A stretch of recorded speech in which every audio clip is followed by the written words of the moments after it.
கர்த்தர் மேல் உன் பாரத்தை வைத்து விடு.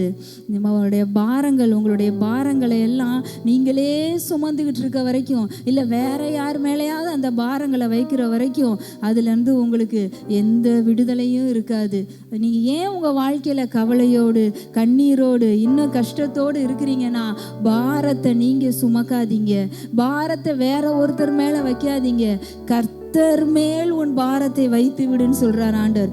அவர் மேல வச்சிருங்க. இன்னைக்கு உங்க இருதயத்துல, இப்போ இந்த நேரத்துல உங்க இருதயத்துல என்னென்ன பாரங்கள் எல்லாம் இருக்கோ, பாரங்களை எல்லாம் கர்த்தர் மேல வச்சிருங்க, கர்த்தர் மேல வச்சிருங்க. ஏன்னா அவர் தான் உங்களை ஆதரிக்கிறவர். வேற எந்த மனுஷங்க மேல போய் உங்க பாரத்தை வச்சாலும் அவங்க உங்களை ஆதரிக்க மாட்டாங்க. இன்றைக்கு உங்க பாரங்களை எல்லாம் அவர் மேல வச்சிருங்க, அவர் மேல வைத்திருங்க. நீங்க சுமக்காதீங்க. நீங்க உங்க பிரச்சனையை நம்ம ஹேண்டில் பண்ணிடலாம்னு நினைச்சுக்கிட்டே இருக்கிற வரைக்கும் அங்க கவலை தான், கஷ்டம்தான், கண்ணீர் தான்.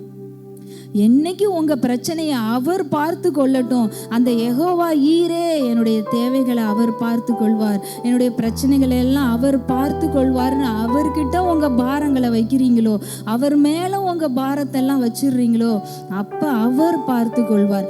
அவர் உங்க பிரச்சனையை பார்த்து கொள்கிற பொழுது உங்களுக்கு உங்க வாழ்க்கையில நீங்க சந்தோஷத்தை தான் பார்ப்பீங்க.